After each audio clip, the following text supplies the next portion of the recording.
Here we are with the Honda CRF150 project bike for Cycle Talk. Today we're going to change out the handlebars and install some new Vortex handlebars. First you want to have a look at the setup you currently got, check out what tools you're going to need to remove the handlebars and go from there. For this exercise we're going to need an 8mm T-bar, a 12mm T-bar for the handlebar mounts, and use our 8mm T-bar again to take off your throttle and front brake.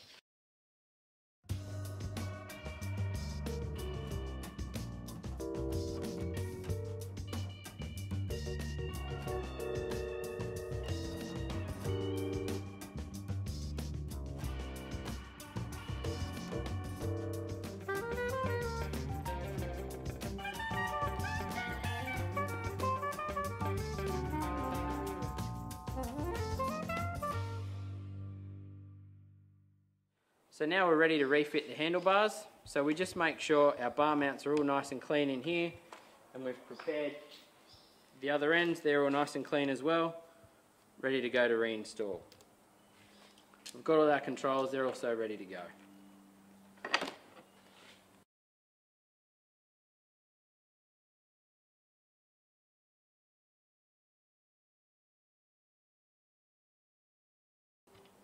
When you put new bolts in, always start the bolts by hand before you start using a T-bar or a spanner or a socket or anything else to put them up, tighten them up.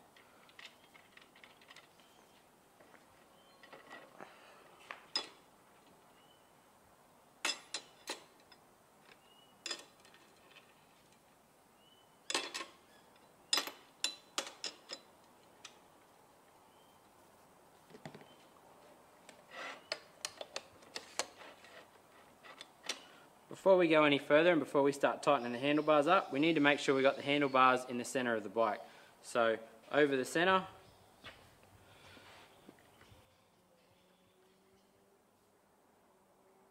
we need to make sure that our marks line up evenly over the center of the bike so we don't have our handlebars one way or the other.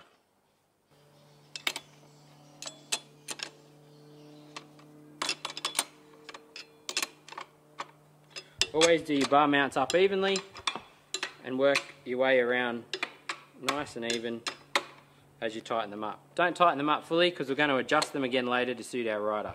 Also check the gap in between your clamps and make sure that the gap doesn't too far exceed on one side as opposed to the other. Here we've got this side much tighter than the other, so we'll just even that out. You want to make sure that the gap on this side is the same as the other side between your clamps so you have even clamping force.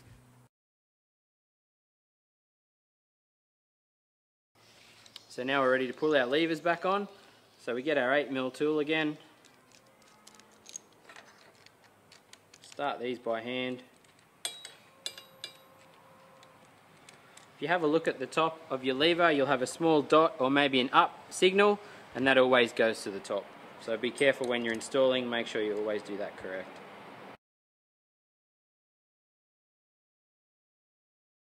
Once again, when we install, we'll make sure we have the up sign to the top when we put it on the other side of the handlebars.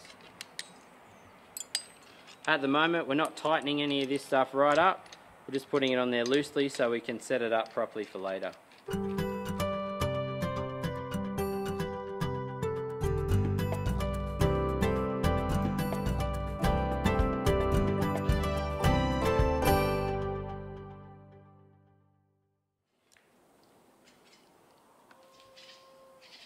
Be careful when you're putting your kill switch on. You'll have to cable tie it later on. Make sure you don't squash them and bust the wires. When you put your kill switch together, the bolt always comes in from the bottom and goes up. That way we don't have the bolt poking through and then you can't hit your knee on it when you're out riding. So you always start it at the bottom and wind it up into the top. So now we have the handlebars fitted, all our controls and levers, throttle are all back on. We've removed the grip off the throttle side, so we're ready to put some new grips on as well. We've set all these up, they're still quite loose, so we're going to set up those to rider preference in a minute. We've got some new koala grips here to put on, so we'll go through quickly how to set those up. The grips are slightly different in size. One goes on the left hand side, one on the right hand side. The bigger grip goes over your throttle, the smaller grip over your handlebars. We've just got some grip glue. We're going to put a bit of grip glue on the inside of the grip and slip it over each side. When you do it, just be careful you don't get any down the inside of your throttle piece, because then it can stick your throttle. So just make sure you check your throttle after you install grips. Also, when you install grips, make sure your handlebars are plugged. If you plan on racing any meets and your bars aren't plugged, they'll knock you back at scrutineering.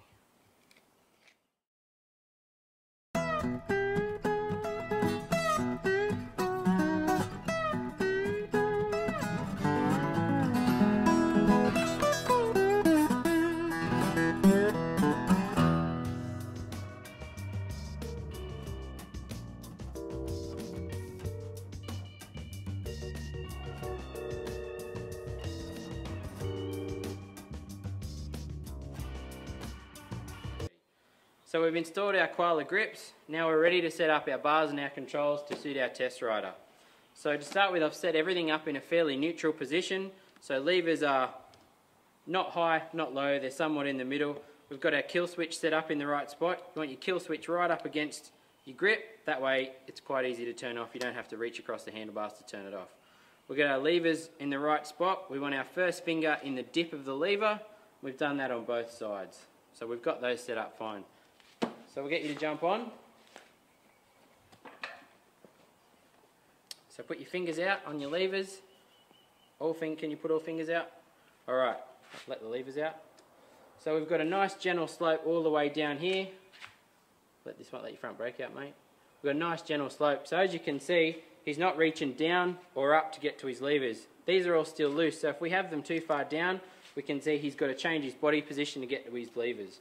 We don't want that. We want it in a nice level position, so when he's in a normal riding style, nice and comfortable, and he can just access his levers without even trying. Are they comfortable? We'll tighten those up there. So be careful not to over tighten your items here. You want them tight enough so that they're not going to slip on your handlebars, but you don't want them too tight, because then when you crash, you can risk breaking your perches. That's tight enough. You can't move them easily by hand.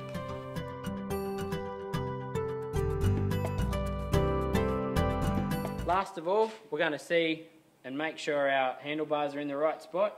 So we can roll them forward or we can roll them back depending on the size and height of the rider, and also the size and height of the handlebar can play a factor in that. Right now they're very neutral, so we're in the middle on 0. They comfortable? Do you want to try that? Put your hands out on them. So once again, it's easy to get to. They're not too far forward and not too far back. We're going to start here, and then once he's had a ride, we'll see how they feel and see if he wants to go up or down. But for now, we'll tighten them up in the middle. As I mentioned earlier, we want to tighten these evenly, so work your way around. Make sure you're not over tighten one clamp too much.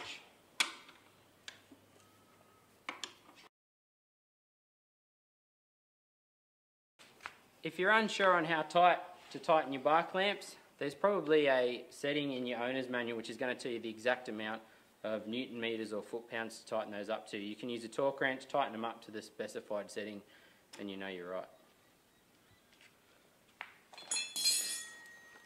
So all our controls are tight, throttle's on, we've got new grips, our brakes are tight, kill switch is in the right spot. Last trick is to install our bar pad.